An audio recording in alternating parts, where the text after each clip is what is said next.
Well, hello and welcome to this edition of the EV Revolution Show. My name is Kenneth Bokor, your host for episode 87. Sorry, it's been a couple of weeks since my last show. It's been really actually busy for work for me, and even though I'm home most of the time, working from home, it's been a lot of stuff to do, and the weekends are busy with all the other stuff that we try to do. So, appreciate you hanging in, tuning in today for this episode. I've got a lot of stuff actually to cover. I'm going to try to do as fast as I can so I don't keep you too long. So let me get right into it. Now, first for us Canadians here, the National Resource Council of Canada, or NRC, or NRCan as they go by, is looking at proposals to expand EV fast chargers along underserved areas of Canada, of our national highways. They're actually going to be doling out grant money up to $5 million dollars available per project, and this is for EV, hydrogen, and natural gas refueling. So they're looking at all the alternative fuel infrastructure, of course, deployments. These are again to build fast chargers along underserved areas of Canada's national highway systems, which consists of about 38,000 kilometers of road access, including the Trans-Canada Highway, as well as a number of smaller regional routes. So good on Canada to continue to look at expanding the EV charging and alternative fuel infrastructure networks. Now, you folks know I love following battery technology, and BYD has come out with what they call the Ultra Safe Blade battery. It's a new type of product for them. They officially launched it, and it's coming out in some vehicles that are going to be built in China first in the next few months, pending, of course, how things go. These batteries, these blade batteries, are essentially a lithium iron phosphate, or an LFP battery. But it's a new approach to significantly increase safety and, of course, energy density, or volumetric density, energy density, to reduce costs. So in the same footprint or smaller footprints, more bang for the buck, so to speak, basically. But with safety being a priority on here, and you can see in the video and pictures here that they've done lots of tests on these. They've done a nail penetration test on these batteries versus NCM and LFP batteries and their blade cells, and of course their blade battery emitted neither smoke nor fire after being penetrated, and the surface temperature only reached 30 to 60 degrees, and that's why they put this egg on there to show you what the surface temperature. Really scientific. I like that. Fry an egg if it can. BYD also highlighted in this video and in their material that they also not only passed the nail penetration test, which is seen as the most rigorous way to test thermal runaway. And everybody knows that when you see some of these Teslas that are on fire, you know, that the odd ones that have accidents or that sometimes get into thermal runaway issues, that's what happens. These batteries just start burning and they popping and they explode, and it just continues to go. They also passed other tests, including crushed, bent, being heated in a furnace to 300 degrees C and overcharged by 260%. None of these resulted in a fire or explosion. So congratulations on BYD, and let's hope maybe some of the other vendors might look at this stuff. Quick note from GM for my friends in the U.S. But GM has joined Tesla as the club of manufacturers that have now exhausted the U.S. federal tax credit. There is no more money left for that as of April 1st. It's done for GM, and the only vendors left are Nissan, Ford, Toyota, and BMW Group. And the top ones, they still have the full allowance of $7,500 up to $7,500 available for them.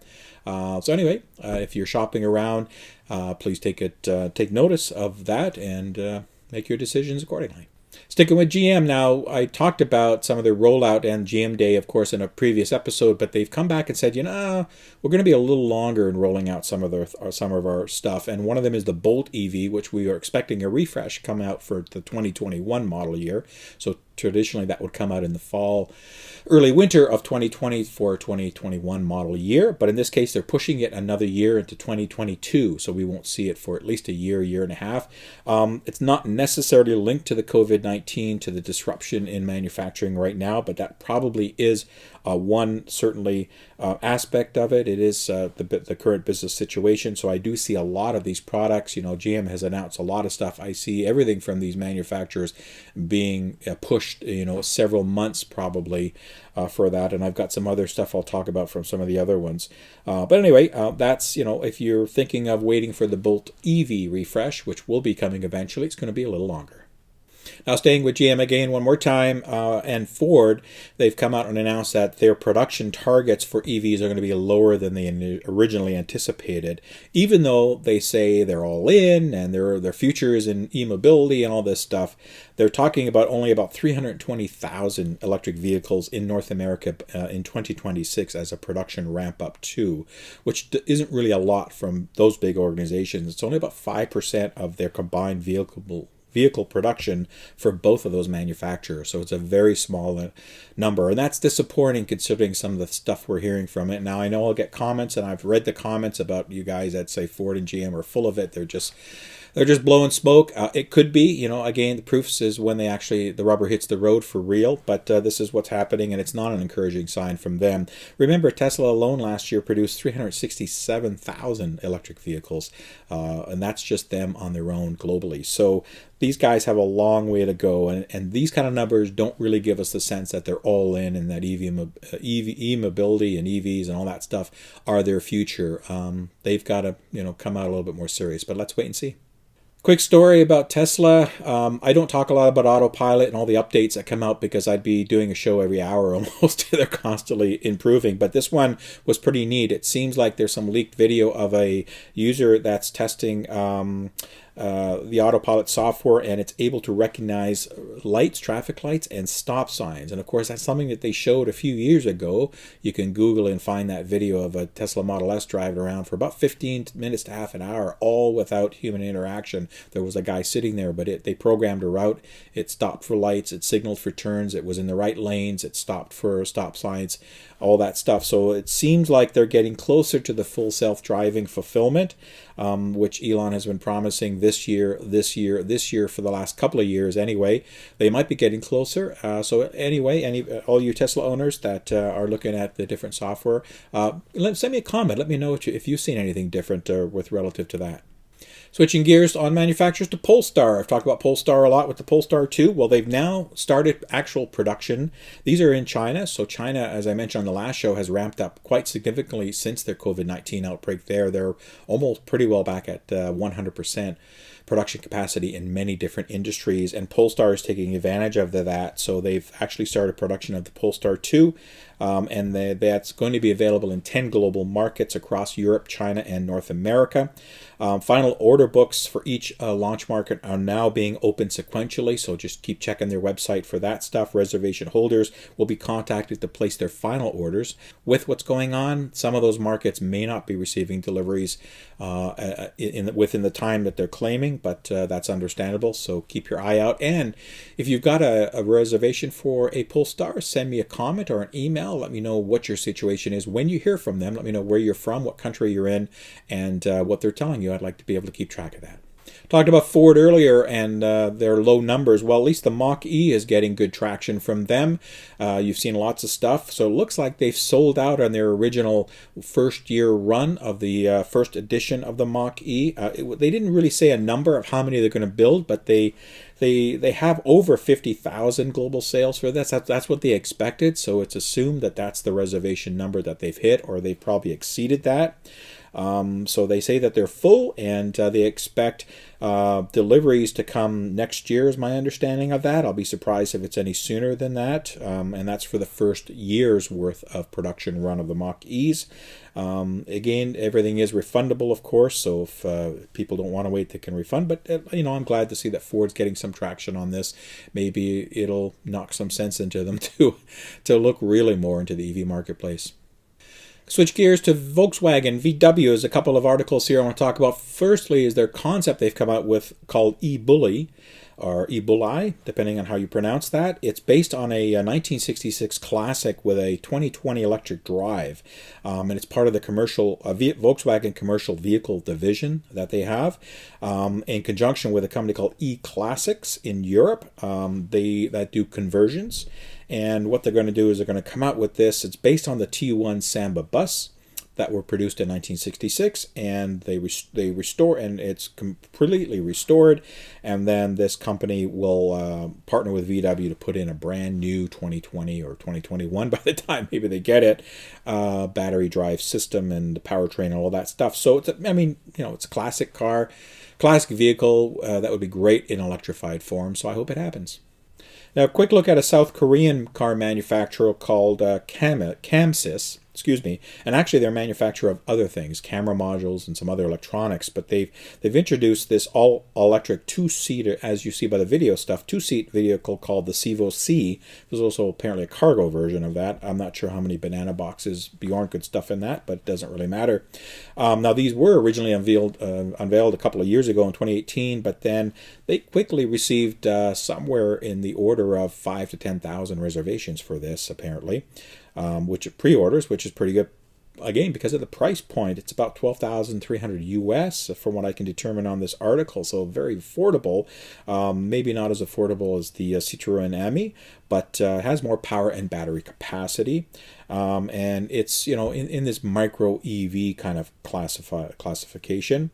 And because of what's going on, there are probably a lot of consumers that are going to look for some smaller vehicles just for urban transport and, quick jaunts around. Some of the specs up to 95 kilometers or 59 miles. I don't know what rating that is, so let's assume it's EPA for now, on an 8 kilowatt hour battery.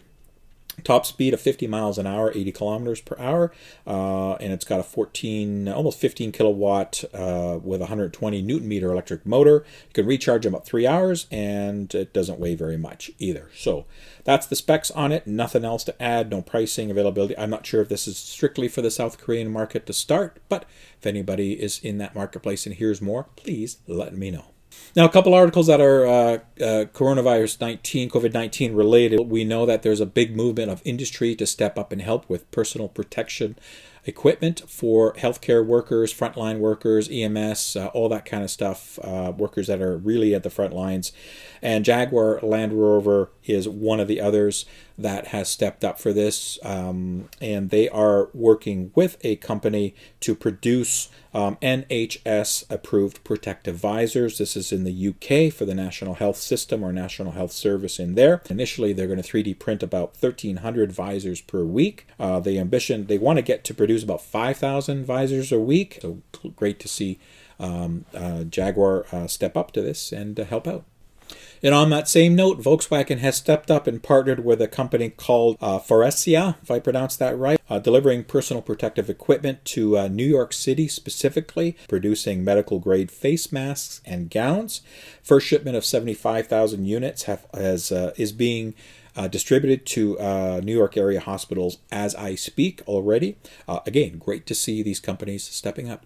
And Volkswagen also wants to help their customers offering payment assistance options during this outbreak right now. They have the ability to provide 90 days of payment assistance impacted and by customers that have been impacted, loss of job, loss of wage, all that kind of stuff. Buyers, you can defer the first payment of up to 180 days if you're buying a car, combined with 0% APR financing for up to 72 months.